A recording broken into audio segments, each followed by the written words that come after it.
All right. Well, hey, Raquel. It's been Hey, way too long for us being on the mic together. I know. So happy to be back. And I can see you. I'm seeing you. I know. For our dear listener, we usually don't record looking at each other, and now we're recording looking at each other.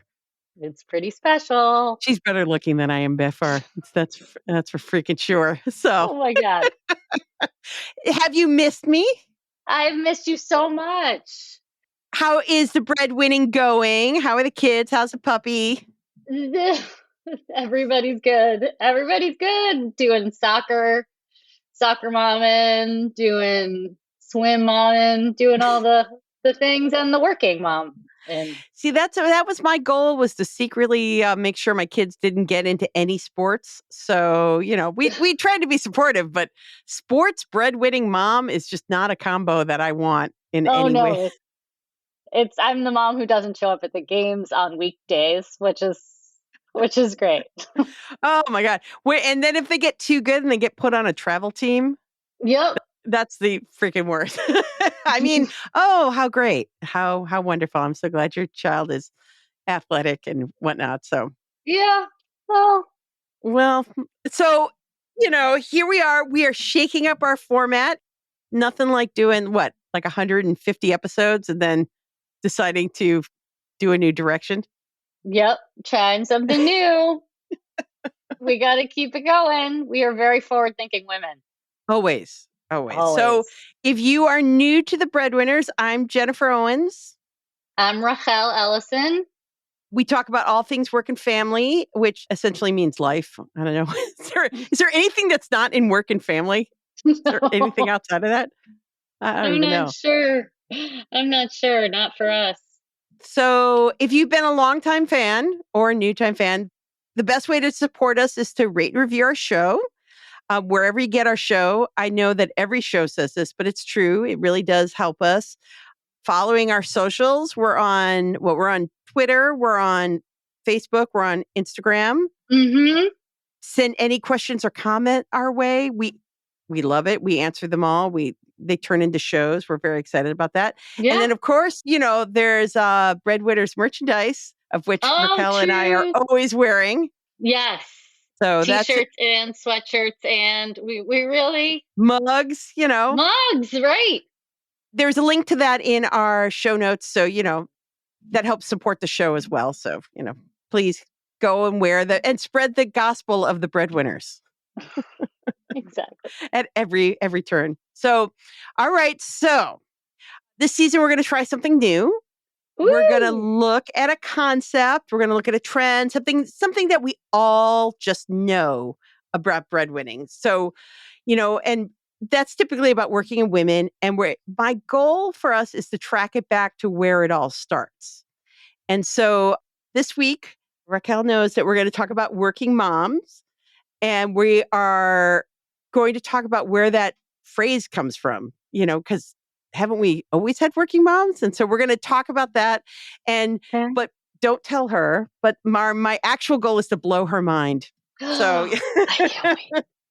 I'm so excited. I'm literally at the edge of my seat, everybody. So are you ready to get to work, working mom? I'm ready. Let's work it. So, okay. So we're going to start, with working moms. We're going to start with, this is like Nicolas Cage finding the map on the back of the Declaration of Independence. Never saw that movie. Really? Oh my God. My kids love that movie. So, this is my build up, and already I have failed. So I love it. Sorry. Usually I'm so good with all the references. So I know usually you are. Okay. So we're going to just have to cut all this. We'll just no. What is working mother? And why do we typically say working mother? Why don't we say working parent? Why don't we say working father? Generally, I used to get hit with this all the time when I ran working mother, which was, why do you call it working parent? And so I wanted to start with the idea that when we're saying working mother, at least at Working Mother Magazine, we are traditionally talking about people who are earning wages that help support their family, and that kids are 18 or under. It's basically, yes, we will be working mothers when our kids are in college and whatnot. But traditionally, when we're talking about working mothers, we're talking about the kids are at home and you're supporting the family and that sort of thing. So I'm going to start with friend of the show, Stephanie Kuntz, who has been a guest on the Breadwinners. She is Director of Research and Public Education at the Council on Contemporary Families, and she has an amazing focus. She studies the history of work and family. So we're going to reference her today. And so I am going to give you a quote to read to get us started. Look at this. So, okay. So here she comes. All right. So this is what she says. Throughout history, women were not seen as economic dependents. Getting married and starting a household was like starting a business in which the housewife was a productive partner and co-provider for her family.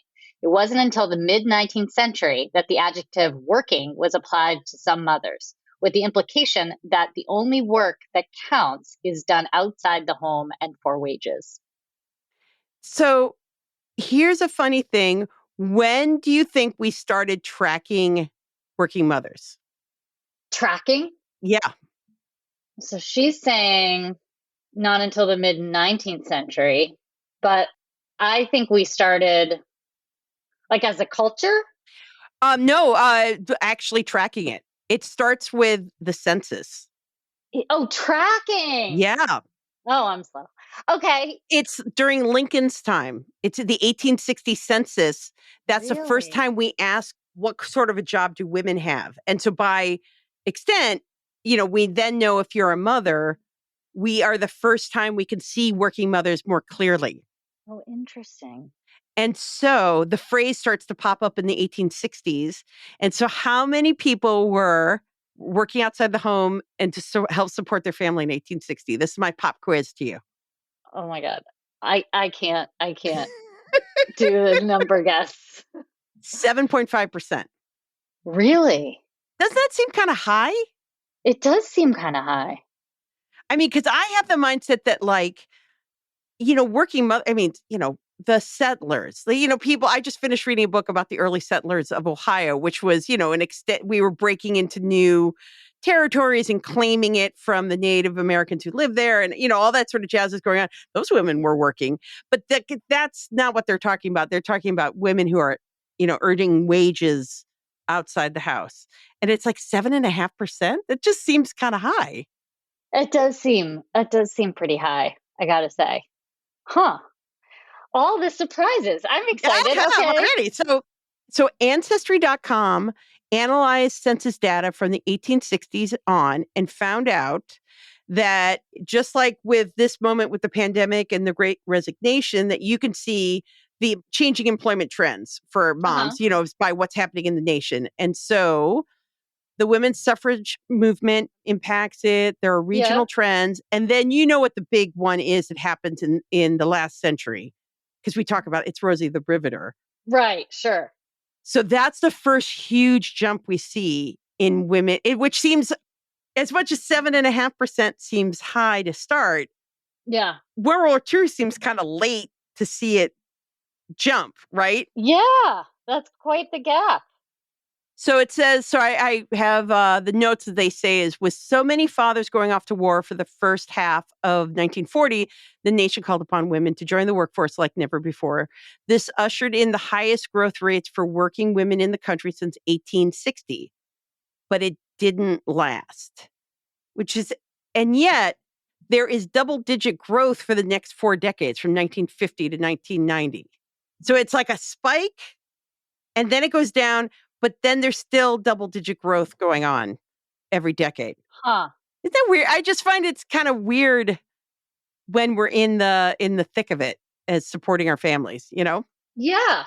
So here's my new pop quiz for you. When is the actual biggest growth? Because the World War II is not the biggest influx of working moms. No? Mm-mm. I'm making this up. Like 60. Okay. 70. No. 1980. 1980? Yep. Holy crap. It said the highest growth over the entire 150-year timeline occurs in 1980 with 12.6% that boosts the percentage of working mothers to 52%. So 52% of women with kids under 18 are now working in 1980. Got it. See, I should have known because that's when Mr. Mom came out. Right? And then, because I do have my pop culture references. Right? And what was that movie with where Is where it Baby she's Bust? yeah, Baby Bust with Baby Boom Diane or Keaton or yeah, something? where it's like, oh my God, she's like a working She's woman, a but now she working has a mom. It's kid. crazy. And then and then later followed by Don't Tell Mom the Babysitter's Dead. I mean, I feel like Yeah. the 80s really, yeah. And so that's when working mother as a phrase, like now we're talking about it, right? Okay. So, and this is led by college educated white women returning to the workplace after having kids. But Mm-hmm. because meanwhile, of course, there's women of color, lower income women, single moms, they're all, they've always been there, but there's this huge like influx of the college educated DINK, dual income with kids. Is that what they call that? Like I haven't heard that. enters the workplace. So, and that because then it's my world is because, of course, if there's a trend that women are in the workplace, they need their own magazine. So that's Right. 1979 is when Working Mother magazine launches. Oh, 79, huh? Yeah. So my mentor, Carol Evans, was part of the team that launched this. It was part of McCall's. It was a spinoff of old McCall's magazine for Uh-huh. those of us who have been around for everything. They had done a test in 1978, and then, they went live in 1979. And then later on, they would start in 1985, they do the best companies list, and Mm-hmm. which I would take over too in trying to get company, like get them to compete on actually serving working moms, better, which as we all know, anything you do for a working mom typically serves everyone else in the workplace. But so Carol was part of that original team, and she'd go back to be the first like working mom to actually buy Working Mother 30 years later. But she says it was a fast-paced change, and it was very hard because people thought either we were proselytizing for mothers to work, or they Mm. thought it was a really horrible thing. I had to debate a lot of people like Phyllis Schlafly. I debated her on TV about whether moms should work almost every year for years. Wow. Like Wow. to start a magazine to serve like this amazing jump of people going into the workplace and then have to Yeah. defend that you would have a magazine for the women doing it. So she says, it was a very different magazine when I got there, but like the headlines, she's not working for pin money anymore. Ooh. Wow. It was for a story about women aspiring to earn more than small amounts of cash for incidentals. When a den mother goes to work, about a Cub Scout mom going to work. Oh, okay. Because, a lot of those early magazines are like saying, see, you're not alone, which is Right. constantly, a magazine thing. And then the how-to stories, how to fashion a skirt out of a scarf. Wow. Why would I want to do Cool. that? But better would have No, been to do the ones where they taught you how to, like wear your shoulder pads like the right way. And, you remember the fashions of the early oh, I 80s. totally do. No, I used to love those magazines. My late grandmother, Anne, she ended her career as a senior VP of a commercial real estate company and started out like really, where did she start out? I think she started out anyway. But she loved like all of those magazines that would give you the DIY tips and like, Really? yeah. And so I would I love those. Like Good Housekeeping was one of them, but that was obviously not about working mothers. Yeah. But I love the idea. I love the idea that there was kind of a version for scarves and skirts. Well, Carol says that women were desperate to have solutions and answers, and they want to be really, really excellent work. They want to be excellent mothers, and that's why they want to talk about it. Nobody wants to be a mediocre mom, and very few people want to go to work without feeling powerful about it. Which is Yeah. the same is true today. Yeah. So I thought we would take a moment. I guess we did this rundown, which is it. I can't remember doing this, but it still cracks me up of ads from Working Mother magazine in the 80s. So I'm Okay. sending you links. Oh, hey, hold on. If you scroll Okay. down, not your average commute. That is You can describe for our readers. Sure. So there's a woman. Why would this be an ad? Why would it be an ad? Well, it's the Maidenform woman. She's modeling some underwear, and she's modeling a bra and underwear. And she's getting off a helicopter or something with her briefcase? Well, there's a helicopter there. Let's not assume. Now, and she's wearing like a raincoat? She's wearing like a very shiny trench coat, raincoat with like a traditional briefcase. The Maidenform woman. You'll And never her know where she'll turn and up. underwear. I mean, and that's all she's wearing. I have to say, yes. Hold on. So I'm looking at this.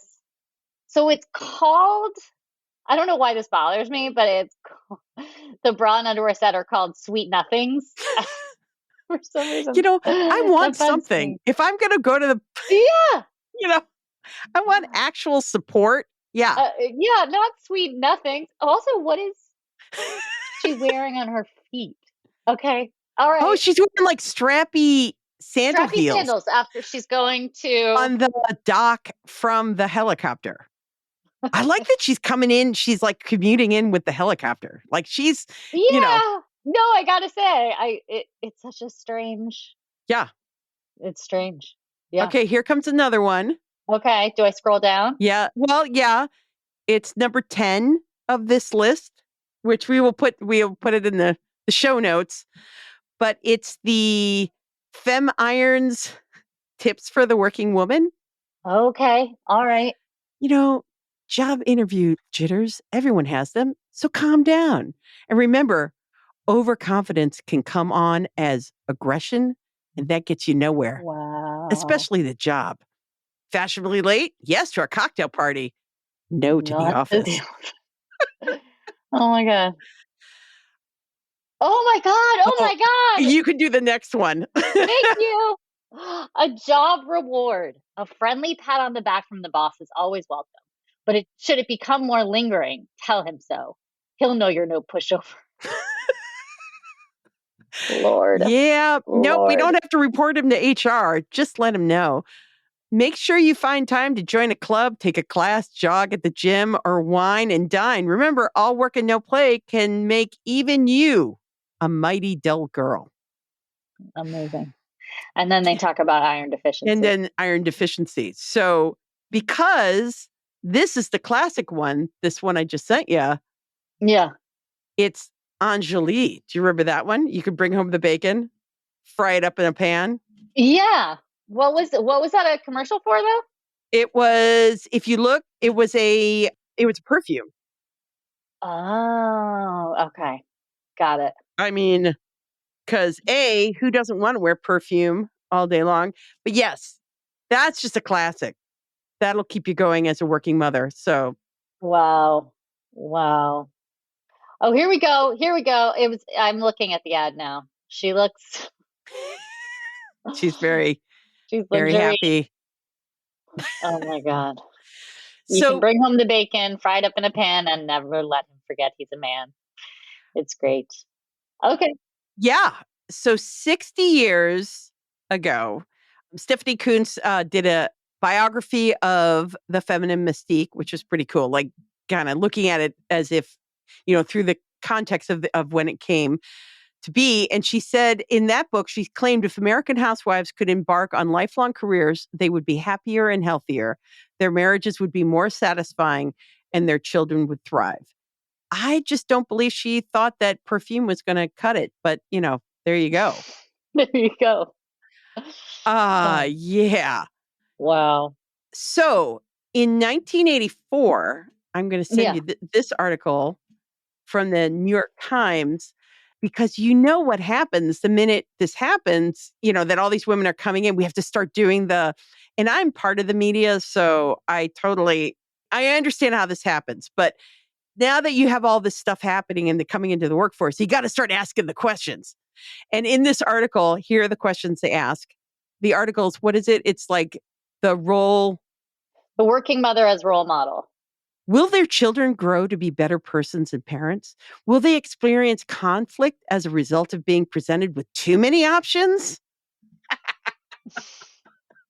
Too Will many they be options. overwhelmed by having to live up to the standards of two achieving parents? This is obviously that we're putting too many options in front of our kids, which, by the way, are we talking about the boys or are we really just talking about the girls? You know, Yeah.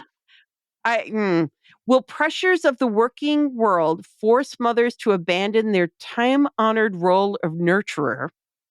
And will sexual stereotypes be erased or reinforced? Well, It's until recently, developmental psychologists were not as concerned about the effects of the parental roles on young children as they were about other matters such as sleep patterns, visual development, and auditory stimulation. It's only in the last decade that professional journals have begun to reflect an interest in how a working mother shapes a child's psychology and personality. And my note to myself was, spoiler alert, we always like to lean into anything that says, you're ruining the children.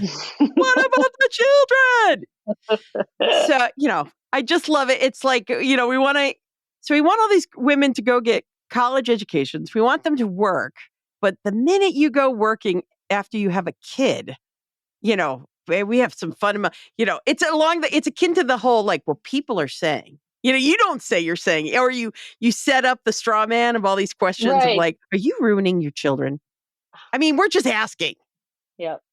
Right after Rosie the Riveter. So I might be taking us out a little bit. Maybe we'll reference this in a future episode. But right after Rosie the Riveter, wasn't there like a really scathing, like there was a big cultural backlash to get everybody to stay home, which was kind of like everybody's saying, you know what, like Yeah. Well, there and was that part of that something. is that if you take the phrase working mother, there is a like, how great are you? You're going, you're making it happen, you're helping the economy, it's wartime. And then it becomes, ooh, you're a working mother. You're Yeah. awful. You need to go home. And then Right. in the 80s, when all these women are already now in the workplace, you're like, well, I'm just going to try to undercut you with a bunch of, are you really, do you mean to Right. be offering your children this many options?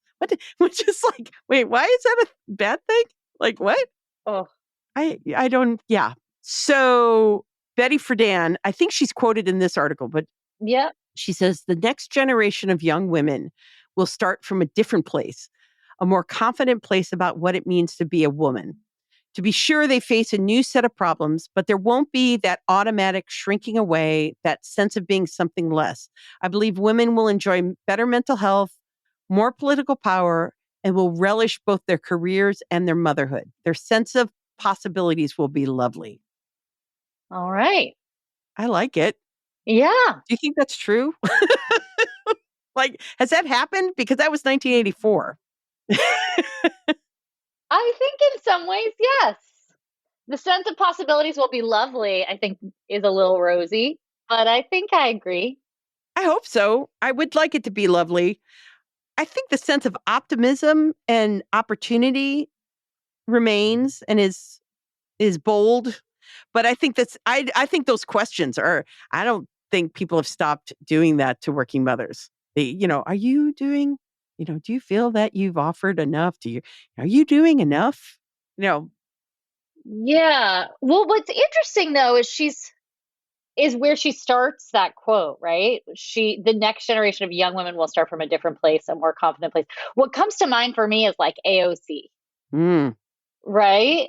Like she doesn't have kids yet, but she's just coming from a different place. a different place. Her sense of possibilities, I mean, lovely. Yes. I remember being at this event a million years ago and I was panel, we were in the audience, and basically the upshot of the panel was, well, we'll try to fix it for the next generation. Like we're hoping these things for our daughters. And this woman next to me just like, raises her hand and she stands up and she's like, you told us that.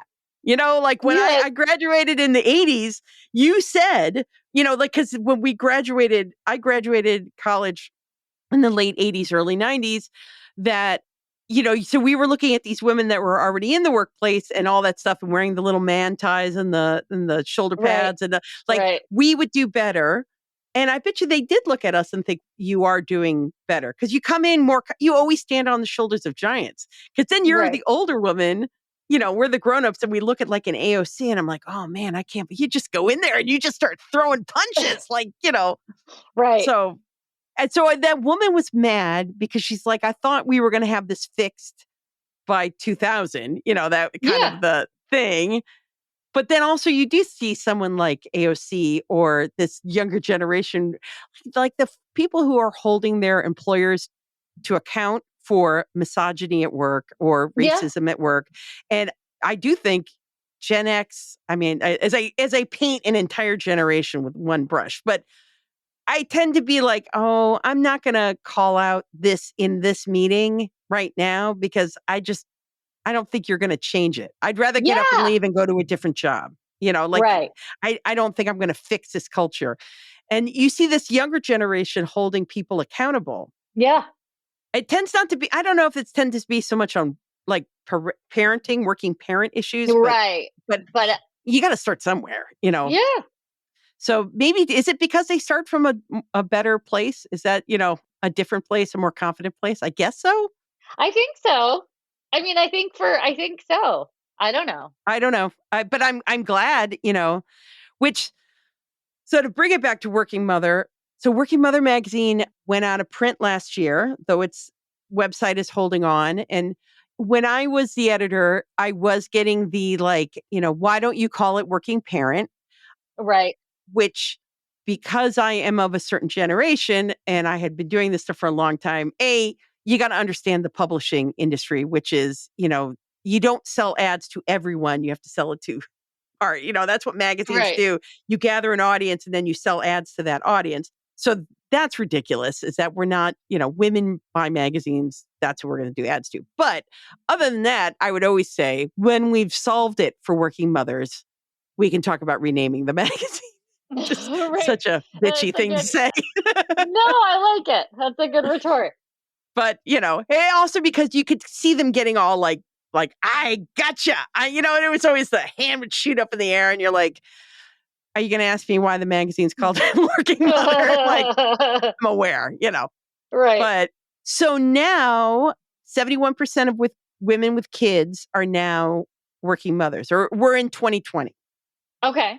75% among kids 6 and older, 75% kids and older, 65 kids 6 and younger, which stands to reason. I mean, it's tougher to work when the kids are, I did, but Yeah. it's tough to work when the kids are little. So yeah, 71%, which I guess we won't see the impact of, all the numbers, the terrible numbers we see of women leaving the workforce during the pandemic.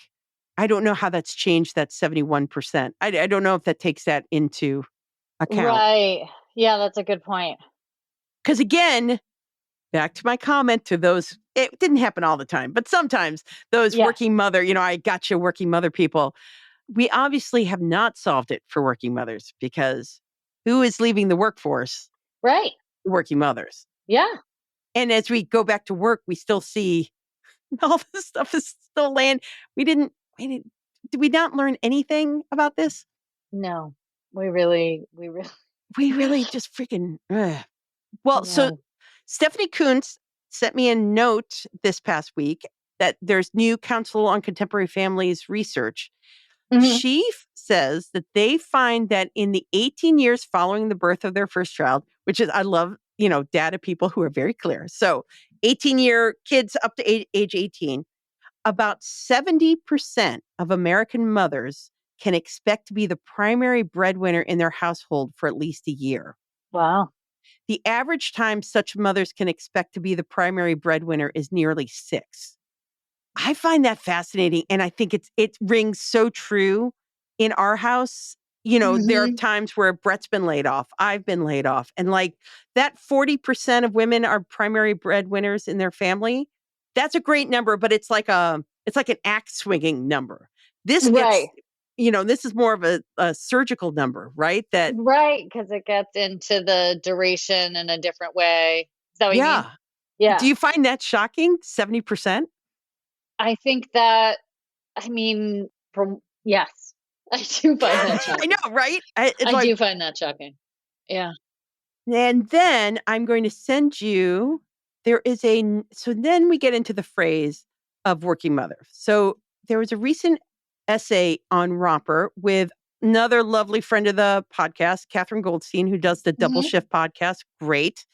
And she and Joe Piazza are arguing in their essay that it's time to retire the phrase working mom.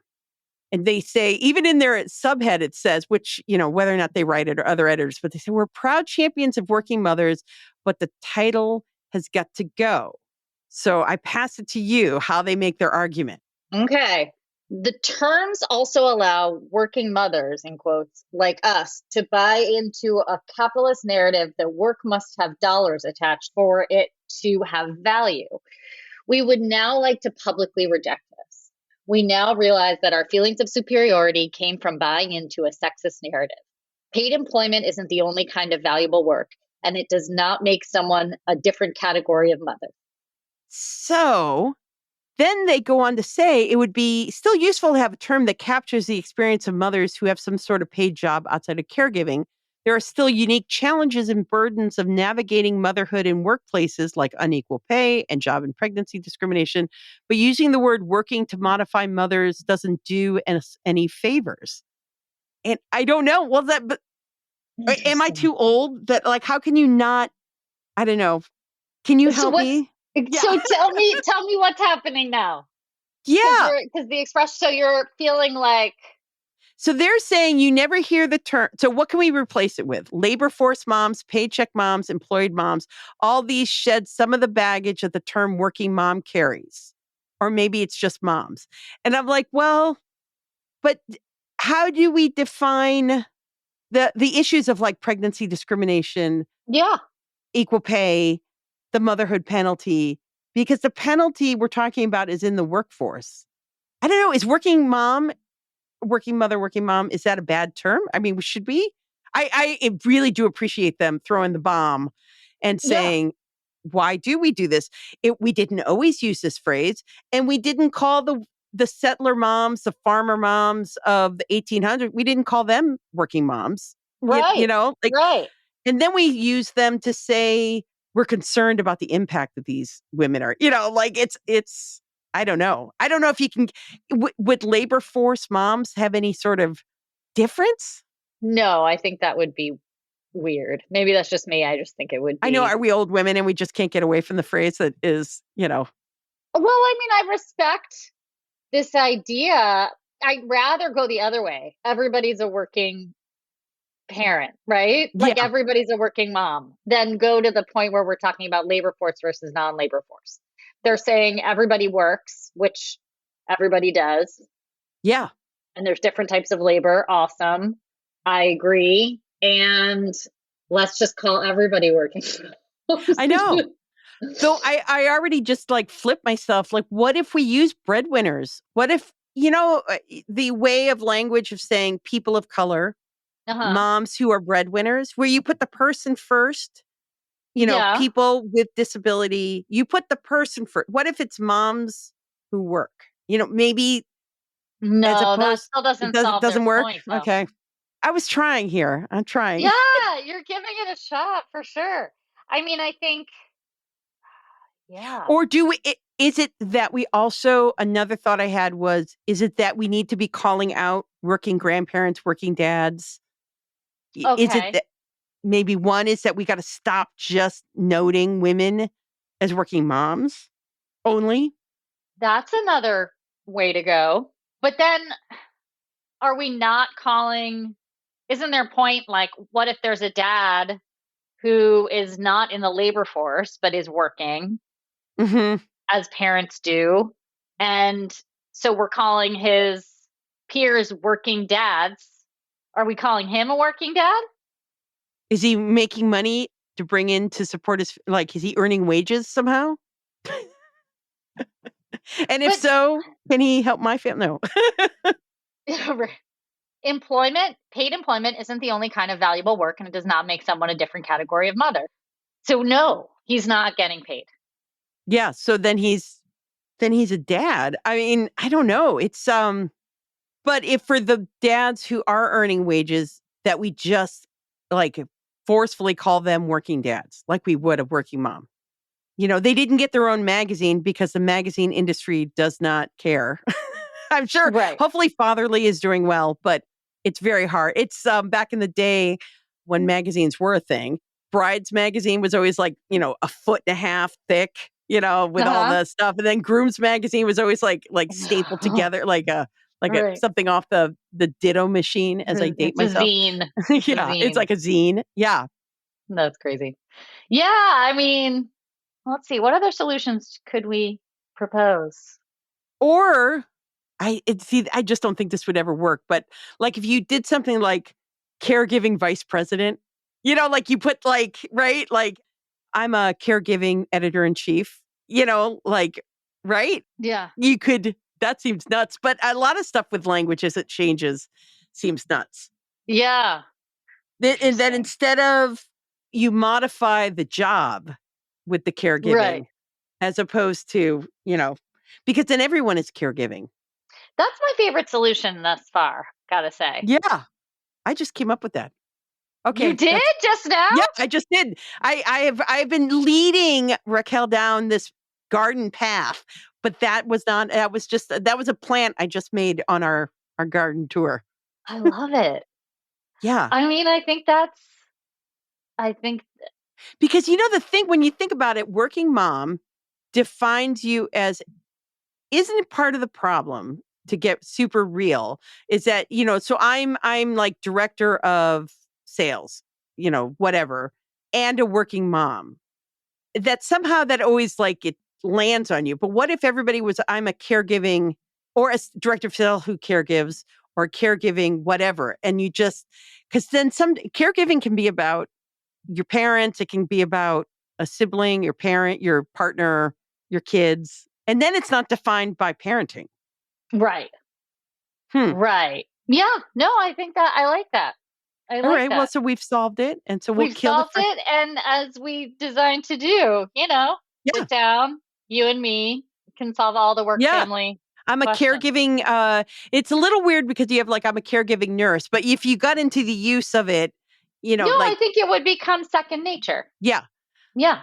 because who isn't a caregiver? But you would say that, except like the intern, maybe that, is just starting out and Right. doesn't have any extra things going on. So I thought I'd give you a pop quiz Oh boy. to close us Okay. out. Okay, I'm a What little are nervous. the most common job categories for working moms, for caregiving employees? I think you can guess. What are basically they're the I high. mean, Yeah. nursing, Yep. still teaching. Mhm. There's a larger group. It's social assistance, they call it. Oh, okay. That's not too surprising, I think. But the most common jobs for women were as teachers in elementary, middle school, and as registered nurses. Yeah. Okay. So for nearly 80 years, the highest percentage of working moms was in the South, and the lowest percentage was in the Midwest. This is from all the Ancestry.com stuff. Oh, cool. But there's been a shift. And so, which states have the highest percentage of working moms?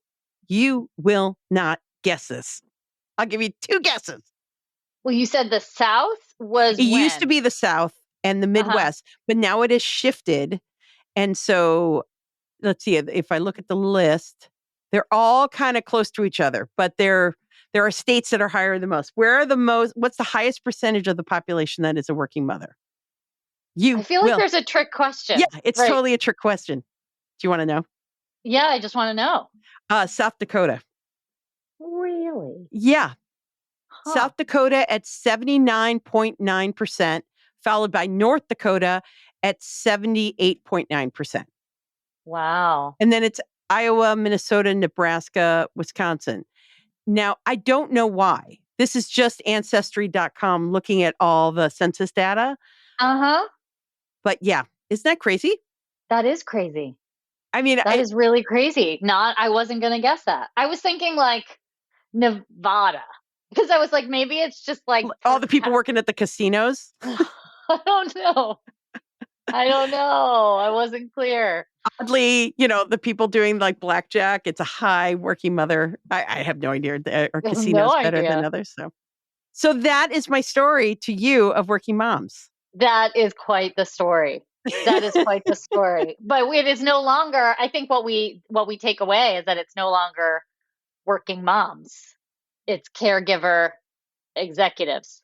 Caregiver employees, caregiver workers. I mean, I think it's, at first when I read Catherine Goldstein and Joe Piazza's thing, I was like, well, what, when they come up with like paycheck moms or something, it's like, well, Yeah. that doesn't solve it. I think they could go even bigger. That's where I'm thinking. It's like, Yeah. it's just take the mom out of it. Yeah. Like it's just about the fact that you want to say that people have complex lives Yeah. and that if we take out the parenting part of it and just say we're caregiving, because we're caregiving to everyone. I was just talking to someone about the paid leave. Oh, Dr. Cooper, Marianne Cooper, Yeah. who is one of our guests on the show. One of the things we were talking about is that, the paid leave push always has a bad marketing problem because no matter what they do, they try to say it can be for your partner and it can be for other things, but it's been so viscerally tied to parenting small children. And so Yeah. once you're out of that moment, you tend not to be as viscerally tied into the need for paid leave. You know it, you feel like it's important, but Yeah. you don't. And that maybe we've done the same with working mom, like we've viscerally tied it to mothering.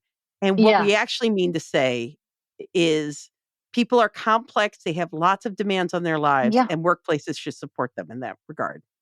Ooh, that is a Yeah, I know. that is a Woo! great closing So statement.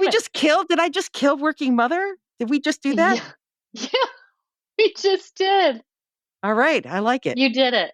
You did it, buddy.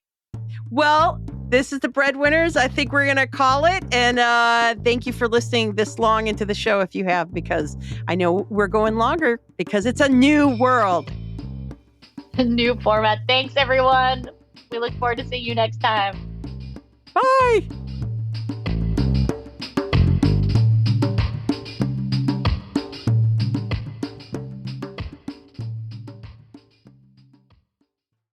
This podcast is part of the Sound Advice FM network. Sound Advice FM, women's voices amplified.